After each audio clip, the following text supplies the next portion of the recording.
아멘. 오늘 듣는 자, 통하는 자, 듣는 자, 통하는 자라는 말씀 제목을 가지고 여러분과 함께 말씀 나누기 원합니다.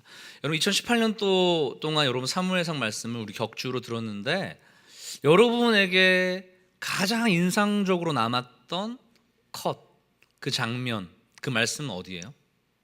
아니 이렇게 얘기하면 약간 너무 그러나? 있으세요? 있으세요? 있어요? 확실해요? 그럼 어느 부분이세요, 여러분? 제가 뭐 시킬까봐 말 못하겠죠. 어떤 장면 여러분의 가장 크게 인상적입니까? 사무엘이요? 네. 그럼 여러분 잠깐 얘기 어디 부분이요? 1장? 2장? 3장? 다? 7장? 네. 7장이 뭐였죠? 네, 알겠습니다. 저에게는 그러니까 다 기억나는데 그 중에 제 안에 네 부분 정도의 장면이 이제 말씀을 딱 덮어놓고 묵상할 때 스쳐 지나가더라고요. 그러면서 그 모습, 그 어떤 행동, 그렇게 하는 것에 대해서 여러분과 함께 사무엘상 말씀들을 이렇게 조각조각 살펴보면서 하나님이 우리에게 또 여러분 말씀을 들으면서도 다른 조각이 여러분에게 주어질 수 있죠. 그거 연결시켜서 나에게 2018년도 어떻게 말씀하셨고 2019년도 어떻게 살 것인가를 하나님과의 관점에서 발견하는 시간이 되었으면 좋겠습니다. 첫 번째는 가장 이제 저에게 첫 번째 다가왔던 거는 어린 아이 사무엘이 하나님과의 만남을 경험하는 첫 번째 장면이에요. 여러분 어디인지 혹시 아세요? 띠로리 처음으로 하나님을 만나는 장면 어디예요? 네, 아무도 모르는 건가? 아니겠죠? 누가 얘기했네요. 이렇게 해도 되잖아. 왜 이렇게 하고 그래? 네, 틀릴까봐. 네, 맞아요. 3장이죠. 3장 8절에서 11절 장면으로 우리 한번 가봅시다. 3장 8절에서 11절 말씀으로 한번 가봅시다. 사무엘상 3장 8절에서 11절 말씀 우리 함께 같이 교독하고 저 먼저 여러분 나중에 이렇게 해가지고 같이 읽어보겠습니다. 여호와께서 세 번째 사무엘을 부르시는지라 그가 일어나 엘리에게로 가서 이르되 당신이 나를 부르셨기로 내가 여기 있나이다 하니 엘리가 여호와께서 이 아이를 부르신 줄을 깨닫고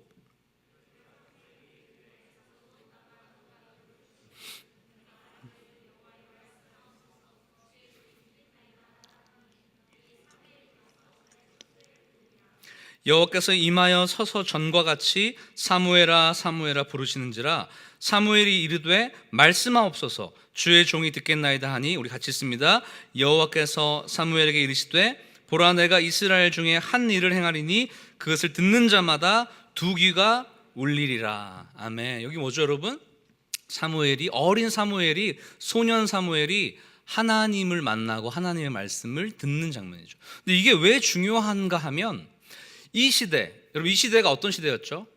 여러분 계속 질문 드릴 거예요. 여러분 계속 생각해내요. 이 시대 어떤 시대였죠? 사사시대. 사사시대의 특징은 무엇입니까? 네, 모두가 왕이 되어서 각기 자기의 소견에 옳은 대로 행하는 시대. 이 이스라엘 공동체는 하나님의 말씀, 하나님이 왕이 되어서 하나님의 뜻에 따라서 살아야 되는데 어떻게 해요? 이 시대는 사사시대는 자기가 왕이 돼서 자기의 소견, 자기의 뜻대로 살았던 시대예요. 그래서 신기한 게 뭐냐면 3장 1절로 보면 여러분 아이 사무엘이 엘리 앞에서 여호와를 섬길 때에는 어때요? 여호와의 말씀이 희귀하여 이상이 흔히 보이지 않았더라. 즉 이스라엘 백성들은 하나님의 말씀에 따라서 움직이고 좌로 가나 우로 가나 결정하는 백성들인데 하나님의 통치를 받는 백성들인데 여호와의 말씀이 희귀하여서 하나님의 말씀 자체가 그들에게 주어지지 않는 시대예요. 쉽게 말했을 때 하나님의 말씀을 듣는 사람이 하나님의 말씀을 경험하는 사람이 하나님의 음성을 듣는 사람이 없는 시대였어요. 너무 놀랍죠. 이 당시에 있었던 대제사장 엘리 대제사장도 하나님의 음성을 못 들은 지 아주 오래된 시대입니다. 하나님의 말씀 없이 자기 마음대로 살던 시대이죠. 그런데 여러분 어떤 일이 일어났습니까? 어린 아이 사무엘에게 하나님의 음성이 들리기 시작합니다. 하나님의 말씀이 들리기 시작합니다. 말씀이 들리지 않는 시대에 말씀이 들리게 되고 그 어린 사무엘을 통하여 하나님의 말씀이 그 자신과 그 공동체 가운데 부어지기 시작합니다. 그리고 이스라엘이 회복되고 새롭게 되고 왕을 세우고 하나님 앞에 나아가는 것으로 바뀝니다. 한 명의 어린 작은 아이 때문에. 여러분 여쭤볼게요. 사무엘은 어떻게 해서 말씀이 없고 하나님의 음성이 들리지 않는 그때에 하나님의 음성을 듣게 되었습니까? 네? 어떻게 해서 여러분 듣게 되었습니까? 저랑 같이 읽어보죠. 다시 한번. 이 장면에서 아주 중요한 포인트가 있는데요. 엘리 대제사장이 하나님의 음성을 듣는 것은 사라졌어도 아직까지는 그 영적인 경험이 어느 정도 남아 있었던 것 같아서 8절 여러분 끝에 보면 엘리가 여호와께서 이 아이를 부르신지를 깨닫고 뭐라고 얘기하냐 그러면 어떤 너를 부르는 소리가 들리면 주의 종이 듣겠나이다 여호와여 말씀하옵소서 하라라고 얘기합니다. 이게 무슨 말인가 하면 하나님이 사무엘을 계속 사무엘과 대화하고 싶어서 만나고 싶어서 사무엘을 계속 부릅니다. 사무엘아 사무엘아 몇 차례나 불렀는데 사무엘이 하나님이 말씀하시는 것을 경험해보지 못했기 때문에 자기의 주인이었던 엘리의 대제사장에게 계속 갑니다. 밤에 저녁에 이제 잠자려고 하는데 뭔가 사무엘아 사무엘아 부르는 소리가 들으니까 막 달려가서 원래 열심히 했던 친구거든요. 달려가서 저를 부르셨습니까? 이게 한 3번 4번 반복되니까 엘리 대제사장이 얘기합니다. 하나님이 부르시는 거니까 여호와여 말씀하옵소서 주의 종이 듣겠나이다 하라 이렇게 얘기하라는 거예요. 그랬더니 사무엘이 4번째 그런 사무엘을 부르는 음성이 들렸더니 그렇게 말합니다. 여러분 10절 11절 말씀 다시 한번 읽어보겠습니다. 시작. 여호와께서 임하여서 전과 같이 사무엘아 사무엘아 부르시는지라 사무엘이 이르되 말씀하옵소서 주의 종이 듣겠나이다 하니 여호와께서 사무엘에게 이르시되 보라 내가 이스라엘 중에 한 일을 행하리니 그것을 듣는 자마다 2귀가 울리리라. 즉 하나님의 말씀이 들렸던 거예요. 하나님의 말씀이 전혀 들리지 않는 시대 아무도 못 듣는 시대에 하나님의 말씀을 듣는 역사가 엄청난 기적이 일어나게 된 것입니다. 그럼 무엇 때문에 그렇습니까? 아주 중요한 포인트가 있죠. 여호와여 말씀하옵소서 어떻게 한다고요? 주의 종이 듣겠나이다. 여러분 이 시대에 하나님의 말씀을 듣겠다고 하는 사람이 한 명도 없었어요. 그러니까 들리지 않는 것이죠. 여러분 하나님의 말씀을 어떻게 하면 들을 수 있습니까? 어떻게 하면 주님의 음성을 경험할 수 있습니까? 그분과 함께 할 수 있습니까? 들으려고 할 때 들리는 것이에요. 좀 더 구체적으로 말하자면 여호와여 말씀하옵소서 주의 종이 듣겠나이다 하는 그 말 안에 하나님을 향한 어떤 마음의 표현이 담겨 있습니까? 무조건적인 신뢰, 무조건적인 충성, 이 사무엘의 마음에 들어있던 거예요. 제가 1월인가 2월에 말씀 전할 때 이렇게 얘기했어요. 사무엘이 주의 종이 듣겠사옵나이다 여호와 주의 종이 듣겠사옵나이다 말했을 때 만약에 하나님께서 당장 말씀하시지 않고 한 5시간 후에 말씀하셨어도 사무엘은 기다렸을까? 아니면 몇 개월, 몇 년이라도 사무엘은 기다렸을까? 여러분 질문했던 거 기억나세요? 네. 여러분 사무엘은 하나님이 말씀하실 때까지 기다렸을 것입니다. 혹시 10년, 20년, 30년이 되어도. 왜냐하면 사무엘의 마음에는 하나님을 향한 온전한 신뢰와 충성이 담겨있던 거죠. 여호와여 말씀하옵소서 주의 종이 듣겠나이다 무엇입니까? 주님께서 말씀하실 때까지 기다릴 것이고 하나님께서 말씀하시면 내가 그대로 순종하겠습니다. 주님 제발 나에게 말씀해 주세요. 주님의 말씀이 전부입니다. 나의 삶의 기준입니다 라고 얘기했던 거죠. 왜 우리가 하나님의 말씀을 듣기가 어렵습니까? 첫 번째 들으려고 하지 않죠. 왜냐하면 우리 안에 우리의 소리가, 우리의 기준이, 우리의 판단이, 우리의 신앙적인 경험이, 우리의 어떤 여러 가지 것들이 이미 나의 안에 들리기 시작한 내 음성이 된, 내 말씀이 된 것이죠. 그러니까 절대 들을 수가 없는 것이죠. 사무엘처럼 모든 것을 백지 상태로 만들고 주님 말씀하시면 제가 그대로 순종합니다. 왜냐하면 주님이 말씀하시는 것이 저에게 생명력이고 모든 것이 되기 때문에 이 자리에서 10년, 20년이 있어도 듣겠습니다라고 주님을 향한 완전한 신뢰를 표현했을 때 하나님의 음성이 그게 들렸던 거죠. 그 전과 후가, 즉 사무엘이 하나님의 말씀을 듣기 전과 듣기 후가 어떤 특이한 차이가 있습니까? 별 차이 없어요.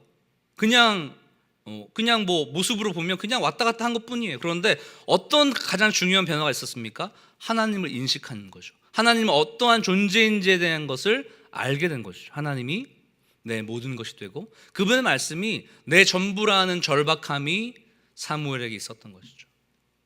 우리 귀한 청년 여러분들 가운데 이렇게 되었으면 좋겠어요. 하나님의 음성을 듣기 위해서 기다리는 자. 내 생각, 내 판단이 사실 우리 안에 얼마나 강력합니까? 어떤 문제가 생겼을 때 그 문제를 해결하기 위한 이성과 논리와 과학적인 합리적인 판단이 우리에게 얼마나 크게 작동합니까? 지금까지 우리가 경험했던, 배웠던 여러 가지 어떤 문제를 해결하는 방식이, 그 계획들이 우리를 얼마나 압도합니까? 그때 멈추는 거죠. 하나님이 말씀하실 때까지, 하나님께서 내게 말씀하실 때까지 나는 듣는 자로서 기다리는 것이죠. 하나님이 사인하실 때까지. 누군가를 만나려 할 때, 어떤 일을 하려고 할 때, 내 삶에 중요한 결정을 하려 할 때, 아니면 어떤 내 삶의 형편 여러 가지의 것들에 고민스러울 때 하나님 제게 말씀해 주세요. 주님의 말씀이 저의 삶의 기준이고 저의 삶의 모든 것이 된다고 고백하는 그때에, 여러분, 하나님 인식하는 그때에 그 음성이 들리고 하나님의 말씀이 내 안에 생명력이 되는 것인 줄 믿습니다. 여러분, 듣기 위해서 기다려야 돼요. 듣는 자가 생명을 가지는 자입니다. 듣는 자가 생명을 살리는 자입니다. 하나님의 음성을 듣고 행하는 자가 다른 이들을 구원할 수 있는 생명력을 갖는 것이에요. 저는 사무엘을 보면서 여러분에게 1월 때 그런 도전을 드렸습니다. 사무엘처럼 이 시대, 사무엘이 살았던 시대처럼 이 시대도 각기 자기 소견에 오른 대로 자기가 왕이 되어서 예수님 믿는다고 하지만, 교회 다닌다고 하지만, 예배 드린다고 하지만, 헌금한다고 하지만 자기가 기준, 자기가 왕이 되어서 사는 시대이죠. 교회는 점점 쇠락해가고 있습니다. 점점 하나님을 믿는 순수한 믿음은 잃어가고 있습니다. 그렇죠? 지금 우리가 사는 시대가 그렇죠. 하나님의 말씀 자체가 우리 가운데 강력하게 작동하지 않는, 말씀이 기갈하고 희미한 시대이죠. 이때 필요한 자가 어떤 사람입니까? 사무엘처럼 어린아이, 아무것도 아닌 그 자가 하나님을 인식해서 하나님이 말씀하실 때까지 듣고 들은 말씀을 가지고 행동했을 때 하나님의 생명의 역사가 일어나는 거죠. 여러분이 어린 사무엘처럼 마지막까지 끝까지 하나님의 음성을 듣기 위해서 몸부림쳤던 사무엘처럼 하나님의 음성을 듣고 듣는 음성, 그 말씀을 가지고 살 때 여러분을 통해서 사사시대와 같은 이 어두운 한국 땅 가운데 귀한 소망과 생명의 빛이 드러나게 되기를 진심으로 축복합니다. 아멘. 여기 히터가 혹시 켜져 있으면 좀 꺼줄래? 약간 더운 것 같은데. 예, 그렇죠? 제가 열받은 건 아니겠죠? 예. 두 번째 얘기하는 게, 처음에 한 장면은 듣는 자였어요, 사무엘이. 두 번째 장면은 화낼 수 있는 자예요. 무슨 말인가 하면, 저희 이제 묵상하면서 두 번째 기억났던 장면은 다윗이 불같이 화를 내는 장면이 있습니다. 분노하는 장면이 있어요. 비분간개하는 장면이 있어요. 여러분, 어느 장면이에요? 그 순둥이 같고 아무것도 못할 것 같고 조용할 것 같고 그냥 작은 어떤 어린아이일 것 같은 다윗이 너무 열받아가지고 막 달려가는 장면이 있습니다. 어떤 장면이죠, 여러분? 골리앗과의 전투 장면이죠. 아무것도 아니고 힘이 없을 것 같은 다윗이 자기의 목숨을 걸고 달려가서 골리앗이라는 장수, 2m 90, 3m 정도 되는 그 이스라엘을 벌벌 떨게 하고 두렵게 했던 그 골리앗을 향해서 달려갑니다. 왜 그렇게 화를 냈을까요? 왜 그렇게 분노했을까요? 우리 17장 45절, 먼저 지금 찾은 사람이 혹시 있어요? 아까 책 넘겨진 소리가 있던데, 감동적이네요. 은혜가 있습니다. 17장 45절에서 47절 말씀 우리 한번 같이 보겠습니다.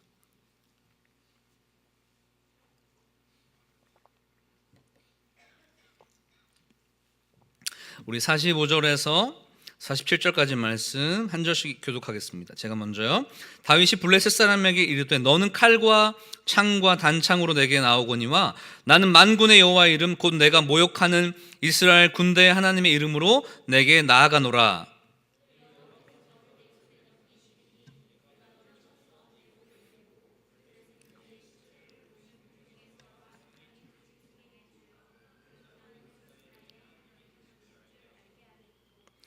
이제 좀 말씀이 좀 잘 맞는 것 같네요. 이게 순서가 좀, 여러분, 할렐루야.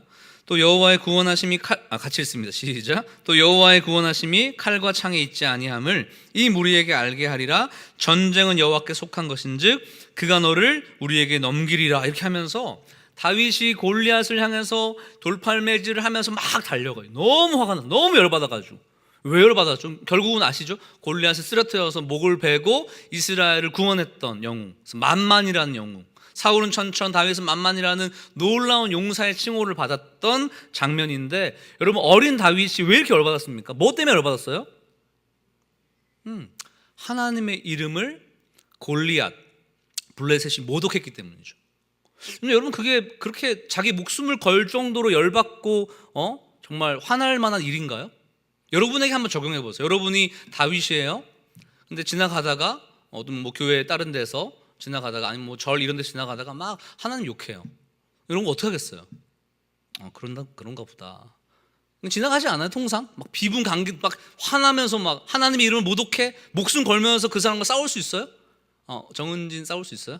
싸울 수 있어요? 예. 약간 좀 다윗처럼 생긴 것 같기도 한데. 네. 골리앗인가?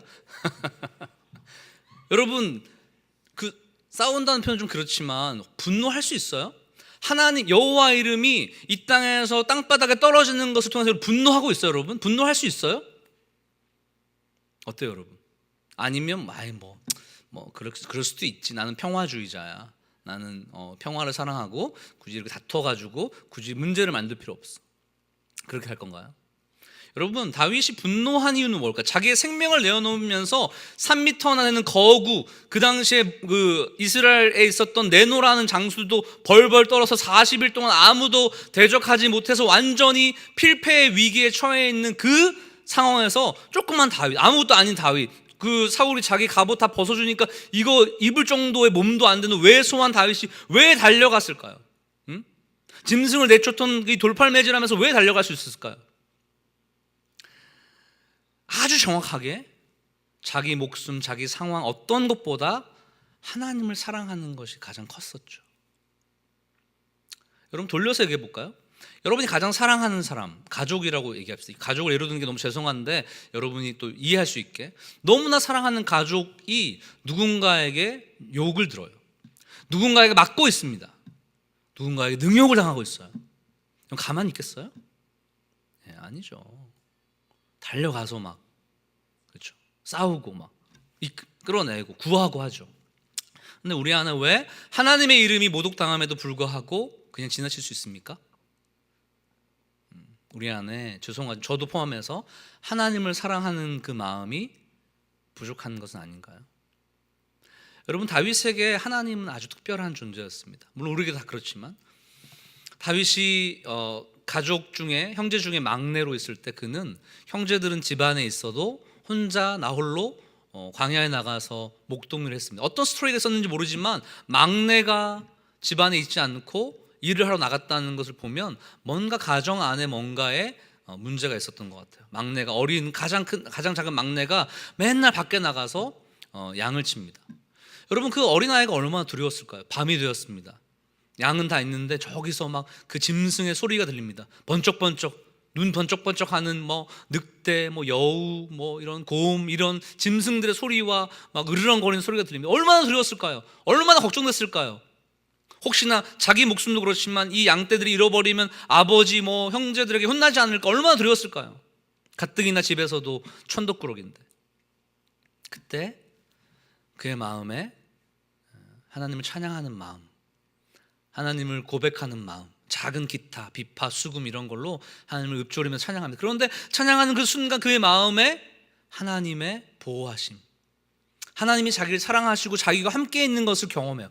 가족들도 아무도 자기를 돌보지 않았지만 하나님은 그와 함께 있는 것을 그 외로운 두려운 장소에서 경험합니다. 느낍니다. 가족보다 더 소중한 아버지, 자기 영적인 아버지인 것을 경험하죠.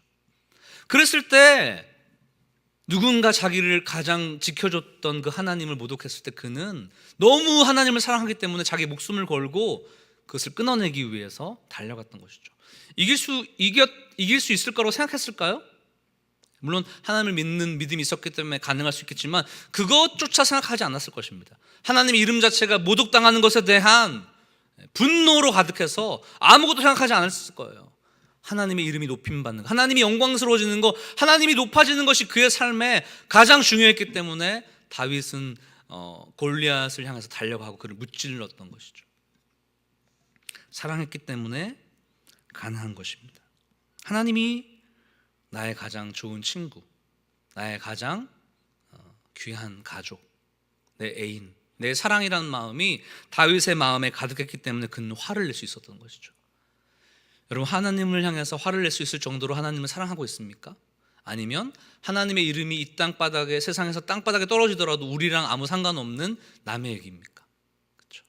우리가 2018년도를 마무리하면서 내가 하나님을 얼마나 사랑하고 있고 하나님을 위해서 나의 삶에 어떤 것까지 드릴 수 있는가를 고민하는 시간이 되었으면 좋겠어요. 그것이 우리 신앙의 가장 중요한 부분이라고 생각되어집니다. 세 번째로는 기다리는 자에 대한 얘기예요. 기다리는 것. 전 다윗을 보면서 늘 생각합니다. 이렇게 기다릴 수 있었을까?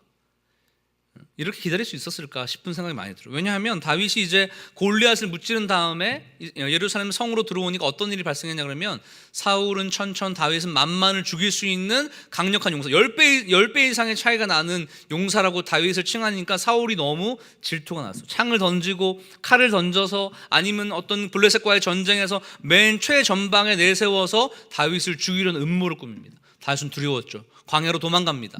자기와 함께 따른 600명의 식구들과 함께 도망칩니다. 여기저기 수년 동안 돌아다니면서 고통당하고 가난에 쪄들고 두려움당하고 외면당하기 일수인 것이죠.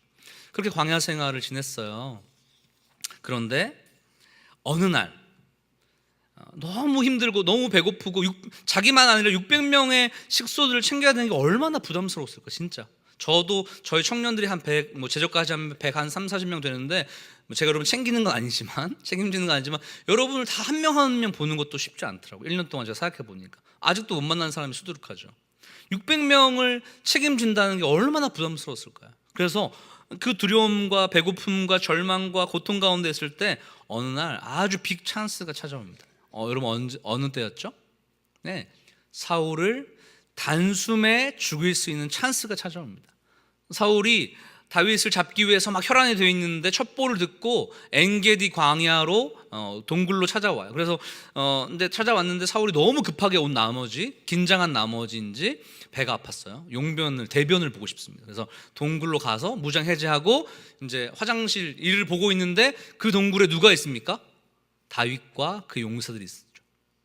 무장 해제했기 때문에 다윗과 그 용사들이 칼로 한 번만 손을 내밀면 자신들이 지금까지 수년 동안 당했던 고통과 두려움과 염려와 외로움은 한순간에 날아갈 수 있어요. 좋은 찬스죠.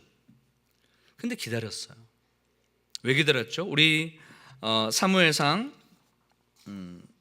24장으로 가보겠습니다. 24장 10절에서 12절 말씀. 사무엘상 24장 10절에서 12절 말씀, 우리 한 절씩 교독하고 마지막 합독하겠습니다. 서로의 소리를 잘 들으면서 잘 이렇게 순서가 매겨지면 좋겠어요. 제가 먼저 읽습니다. 오늘 여호와께서 굴에서 왕을 내 손에 넘기신 것을 왕이 아셨을 것이니이다.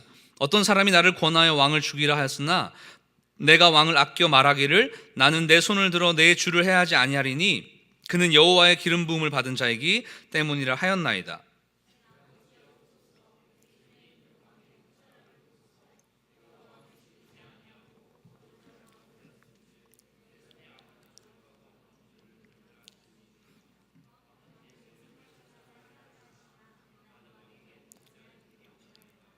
12절 같이 있습니다. 여호와께서는 나와 왕 사이를 판단하사 여호와께서 나를 위하여 왕에게 보복하시려니와 내 손으로는 왕을 해하지 않겠나이다. 여러분, 이 모든 고통과 아픔을 또 함께 따른 식솔들을 이제 편안하게 해줄 수 있는, 행복하게 해줄 수 있는 예루살렘 성으로 들어가서 이제 다윗이 왕권을 잡아가지고 자기와 함께 했던 식구들을 편안하게 해줄 수 있는 아주 좋은 찬스예요. 자신만이 아니라 가족들을 먹여 살릴 수 있는 아주 좋은 찬스였음에도 불구하고 왜 다윗은 이 찬스를 잡지 않습니까? 무엇 때문에 그렇습니까? 하나죠. 무엇입니까? 10절 끝부분에 그는 여호와의 기름 부음을 받은 자이기 때문. 돌려서 말하면 하나님의 판단과 결정을 내가 취하지 않겠다는 거죠. 내 힘으로 하지 않겠다는 거죠. 하나님이 내게 말씀해 주실 때까지 나는 기다리겠다는 거예요. 얼마나 기다렸습니까? 결국 광야 시간을 기다렸고, 그 다음에 우리 지지난주에 봤지만 이제 사울이 하나님의 징계로 죽었어요. 죽은 다음에 이제 그럼 당연히 다윗이 자기가 왕이 될 줄 알았는데 아니었어요. 7년 6개월 유다의 왕, 그러니까 남쪽 지역만 있는 작은 고을에 왕이 된 다음에 7년 6개월을 기다렸습니다. 7년 6개월, 그때 한번 제가 예를 들었죠. 군대 갔다 오면 한 2년 되죠. 2년 곱하기 한 4 정도 되는 거예요. 여러분, 남자들 확 다가오죠 지금. 그렇죠? 이 한 8년 되는 시간이 얼마나 긴지 기다릴 수 없어요.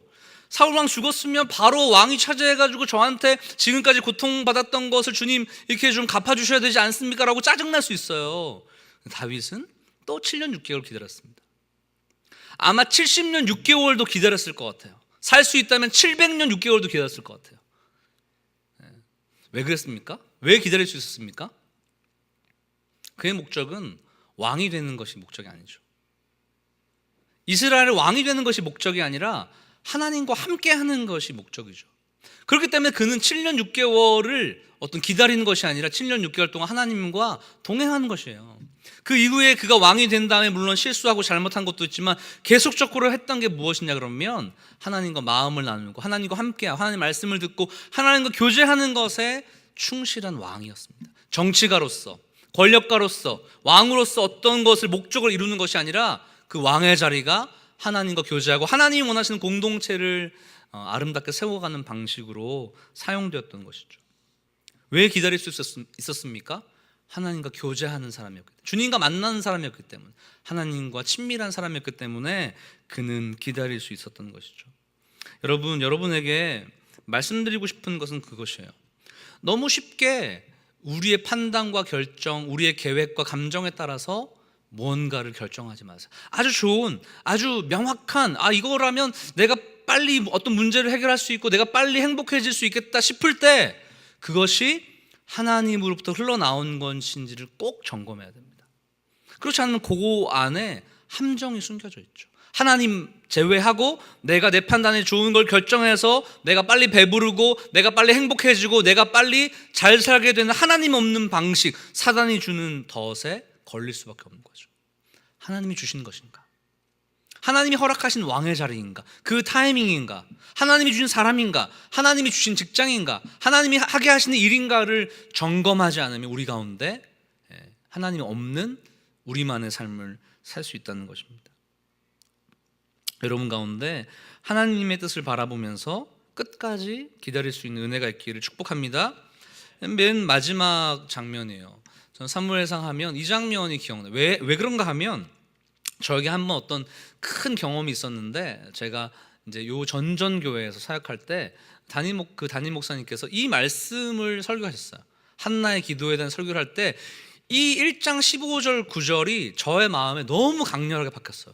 와, 그런 건가? 그 전에 전혀 생각해보지도 못했던 것인데 제 안에 너무나 깊이 박혀서 저는 사무엘상 하면 그거밖에 사실 생각 안 나요. 그 장면, 강렬했던 장면, 제가 하나님 체험했던 그 장면, 말씀을 통해서. 그래서 여러분과 함께 이 말씀 1장 15절을 중심으로 한 그 말씀을 마지막으로 나누고 오늘 말씀을 마치고자 합니다. 우리 1장 15절에서 18절까지 말씀입니다. 사무엘서, 사실 순서상으로 보면 이게 가장 먼저 해야 되는데 저에게는 가장 강렬했던 기억이기 때문에 마지막으로 여러분과 말씀을 풀면서 마무리하려고 해요. 우리 1장 15절에서 18절까지 말씀을 제가 먼저 마지막 합독하겠습니다. 한나가 대답하여 이르되 내 주여 그렇지 아니하니이다. 나는 마음이 슬픈 여자라. 포도주나 독주를 마신 것이 아니요 여호와 앞에 내 심정을 통한 것뿐이오니.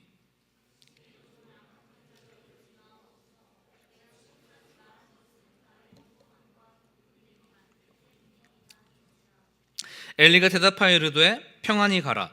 이스라엘의 하나님이 내가 기도하여 구한 것을 허락하시기를 원하노라 하니 같이 있습니다. 이르되 당신의 여종이 당신께 은혜 입기를 원하나이다 하고 가서 먹고 얼굴에 다시는 근심빛이 없더라. 아멘. 여러분, 이 장면은 사무엘이 태어나기 전의 이야기죠. 여러분, 사무엘의 어머니였던 한나는 원래 사무엘을 갖기 전에 어떤 여인이었습니까? 불임의 여성이에요. 결혼하고 수년 동안 시간이 지났지만 어때요? 전혀 임신이 되지 않았습니다. 그래서 어쩔 수 없이 하다 못해서 두 번째 부인이었던 분인나, 우리를 분인하게 하는 분인나를 웃는 사람이 가끔 있네요. 분인하게 하는, 저는 이렇게 외웠거든요. 안 그러면 기억이 안 나더라고요. 분인나를 했는데 너무 애를 잘 낳았어요. 두 번째 부인을 이렇게 결혼하자마자 아이를 쑥쑥 잘 낳았습니다. 그러니까 더 한나의 입지는 좁아지는 거죠. 지금도 사실은 결혼한 다음에 임신이 되지 않는 것은 여성에게 좀 부담이 되죠. 누가 문제가 되든 간에. 이 당시에는 사실 더 컸죠. 왜냐하면 자녀를 낳는다는 것은 그 기업의 가문을 잇는 것이고, 그 자녀를 통하여서 노년에 자신의 인생을 보장받을 수 있는 보험과 같은 역할을 하기 때문에 특히 아들을 낳는다는 것은 매우 중요한 일이었어요. 그런데 한나는 결혼하고 수년 동안 아무런 기미가 없는 것입니다. 중요한 것은 그냥 그런 시간이 흘러가는 것이 아니라 두 번째 부인이었던 분인나가 옆에서 계속 염장질하는 거죠. 너 아무것도 아닌 여자야. 뭐 남편이 너를 예뻐하지만 넌 아무것도 아닌 존재. 옆에서 계속 찌르고 자기를 깨트리고 넘어뜨립니다. 그때 한나가 할 수 있었던 것은, 유일한 것은 큰 통성의 기도가 아니라 뭐였냐 그러면 그 주님께 아기를 갖게 해달라는 얘기를 하기에도 너무나 힘들고 어려우니까 읊조리면서, 마치 이제 엘리 대제사장이 보기에는 술 취한 여인이 술주정하듯이 이렇게 거린 거예요.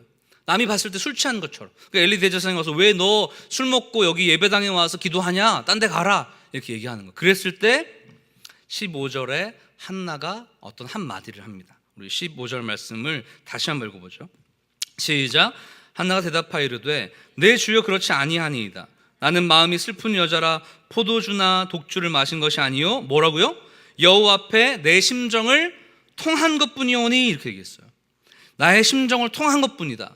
여러분, 여기서 이 심정이라고 번역된 것은 히브리어로 네페시라고 해서 마음 뭐 이런 거예요. 어떤 우리의 어떤 살아있는 생명력이라는 것을 뜻을 가지고 있어요. 그렇죠? 통했다는 것은 약간 좀 번역이 더 필요한데, 원래 원어는 붓는다는 뜻이에요. 흐르게 하다는 뜻이에요. 그럼 두 개 합하면 뭡니까? 내 영혼을 하나님께 어떻게 해요? 쏟아 부은 거예요. 지금 자기가 가지고 있었던 고민, 고통, 염려, 모든 것을 주님께 쏟아낸 것입니다. 모든 아픔, 모든 좌절, 모든 고통을 쏟아내었는데, 중요한 건 이때 어떤 변화가 일어난 거죠. 여러분, 한번 18절 말씀을 한번 보세요. 이렇게 이제 일이 일어난 다음에 한나가 기도한 다음에 18절에 보면 희한한 일이 일어납니다. 18절 말씀 시작. 이르되 당신의 여종이 당신께 은혜 있기를 원하나이다 하고 가서 먹고 얼굴에 다시는 근심빛이 없더라. 여러분, 한나의 그 전의 상태와 기도한 다음에 그 이후의 상태는 완전 180도 달라졌죠. 그 사이에 어떤 변화가 일어난 것일까요? 그냥 읊조리는 그냥 기도했을 뿐인데 왜 이런 완전 변화된 상태가 일어났을까요? 왜냐면 집에 가면 분인나가 아직 있잖아요. 분인나가 낳은 아이들이 눈에 밟히잖아요. 또 마을에서 애 못 낳는 여자라고 수근수근 할 거잖아요. 왜 저 사람 내쫓지 않냐고 한나의 남편에게 계속 얘기할 거잖아요. 그런데 18절에 보면 가서 먹고, 왜냐면 그 전에 안 먹었거든요. 뭐 먹을 수 없는 심적인 상태였죠. 먹고 얼굴에 다시는 근심빛이 없었다고 얘기합니다. 그럼 어떤 변화가 있었기에 180도 변했습니까? 요즘 유행하는 180도 그 노래 말고 180도 왜 변했습니까, 여러분? 어떻게 왜 무엇 때문에 변할 수 있었습니까? 한 장면이죠. 15절 끝에 여호와께 나의 심정을 쏟아 부었을 때 한나의 마음에 어떤 일이 일어났을까요? 여기서 약간 영적 상상력이 필요해요. 그냥 쏟아붓고 자기 감정을 쏟아붓고 자기의 아픔을 그냥 토로한 심리 상담한 정도가 아니라 이 안에 영적인 변화가 일어나는 것이라고 생각되어집니다. 자기 마음의 고통을 주님께 모두 맡겨드리는 것이죠. 여러분, 그 자신의 고민, 가장 큰 고통, 남편에게도 자기에게 가장 어떤 호의적인 사람에게도 말 못할 고통의 아픔을 다 쏟아부을 수 있는 존재, 그 하나님이라는 존재에 대해서 하나는 어떻게 생각하고 있습니까? 완전한 신뢰죠. 완전한 믿음이죠. 자기의 영혼을 모두 쏟아부을 정도로 하나님을 신뢰하는 것을 가지고 기도했던 것이죠. 하나님만이 나의 이런 모든 문제를 해결할 수 있습니다. 하나님만이 나의 고통을 아십니다. 완전한 신뢰가 한나 가운데 생겨나고 그 모든 것을 쏟아부었을 때 저는 단언컨대 한나의 마음 가운데, 쏟아부은 그 마음 가운데 하나님의 평강과 하나님의 사랑과 하나님만으로 가득 채워지는 역사가 있었을 것이라고 생각돼요. 그냥 단순히 야 한나야 내가 너에게 아들 줄게라는 그 약속이 아니라, 아들에 대한 채워짐이 아니라 하나님으로 그가 채워졌을 때 그는 완전히 얼굴빛이 변할 수 있었죠. 저는 그렇다고 생각해요. 하나님의 마음이 한나의 마음 안에 가득히 부어져서 다른 것으로, 다른 조건으로 만족할 수 있는 것이 아니라 그저 하나님 가운데 충만하게 되는 역사, 그런 역사가 있었던 것이라고 생각되어집니다. 왜 제가 그렇게 추측할 수 있냐 그러면 저에게도 그런 경험들이 있었기 때문이죠. 제가 가장 기억나는 장면은 고등학교 1학년 때 여름 수련회 장면이에요. 예전에는 3박 4일 동안 수련을 갔어요. 고1 때 이제 수련회 시간에 기도하는데 지금도 기억나는 게, 저는 생각했을 때 한 10여 분, 20여 분 기도했을까 싶은 정도가 됐는데 나중에 권사님이 알려주시는데 4시간 동안 저가 기도했다 그러더라고요. 왜냐하면 제 삶 가운데에는 사실 뭐 여기서 다 얘기할 수 없지만 가정 안에 안 좋은 문제들이 많았습니다. 아버지께서 이렇게 주사가 심해서 늘 이렇게 뭐, 아버지가 보고 계실 수도 있는데, 아버지 늘 이렇게 뭐 주사를 행하셔서 저녁에 막 그런 일들이 있었어요. 폭력을 행하시고 이런 일들이 있었어요. 그래서 너무 항상 고통스럽고 아픔이 있었는데 그 고1 여름 수련회 때 마지막 날에 가서 기도하는데 제가 이런 비슷한 경험을 했어요. 저의 마음에 있는 고통과 염려의 문제를 주님께 눈물 콧물 흘리면서 막 기도하는데 어느 순간 하얘지고 어느 순간 조용해지고 주변의 소리가 들리지 않고 그냥 내 안에 뭔가 말할 수 없는 평안함과 기쁨이 샘솟는 것이 있어요. 왜냐하면 아버지는 늘 있고 내 삶은 고통스러운데 그것과 전혀 상관없는 만족함과 기쁨이 채워지더라고요. 저는 그것을 그냥 우리의 지금 언어로 말하자면 은혜 충만, 성령 충만, 하나님을 만난 것이라고 밖에 말할 수 없는 것이죠. 여러분, 하나님께 모든 마음을 쏟아내었을 때 하나님이 그 마음을 위로하시고 우리 가운데 하나님으로 가득 채워지는 것이죠. 우리 목사님 요새 말씀 많이 하는 것처럼 하나님으로 배부르게 되는 것이죠. 그 역사가 한나에게 있었고, 그렇기 때문에 한나는 어떠한 조건과 상관없이 얼굴빛이 변하고 밥을 먹게 되고 힘을 내게 되고 다시는 이 문제로 근심하지 않게 되고, 그 이후에 보면 하나님이 그를 불쌍히 여겨서 그에게 사무엘을 허락하시는 것이죠. 사무엘을 허락해서 기쁘고 만족했던 게 아니라 하나님으로 만족했기 때문에 그는 그의 삶에 복을 얻게 되었다고 생각합니다. 우리 귀한 청년 여러분 가운데 이런 하나님과의 내면적인 교제와 만남과 하나님과의 친밀한 경험, 하나님과의 사귐들이 일어나기를 축복합니다. 이것이 우리에게 신앙적인 전부라고 저는 생각해요. 주님의 마음이 우리 가운데 있는 것, 영적으로 주님과 충만하게 교제하는 것. 마치 이거죠. 아담과 하와가 타락하기 전에 하나님과 아담이 완전한 연합을 이루어서 하나님의 마음이 자신의 마음이 있고 하나님 안에 아담이 있고 완전한 연합이 이루어져서 서로 말하지 않아도 충만해지고 알게 되는 상태, 죄악이 있기 전에 완전한 연합의 상태가 있을 때처럼 우리가 하나님 안에, 하나님이 우리 안에 거한 역사가 여러분의 삶에 있기를 간절하게 축복합니다. 요한복음 15장 5절에서는 그 상태를 이렇게 얘기해요. 우리 같이 읽어볼까요? 한번 찾아서 요한복음 15장 5절 말씀 우리 한번 같이 보겠습니다.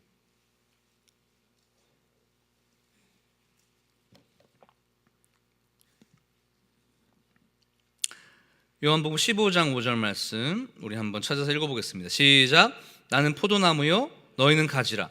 그가 내 안에 내가 그 안에 거하면 사람이 열매를 많이 맺나니 나를 떠나서는 너희가 아무것도 할 수 없습니다.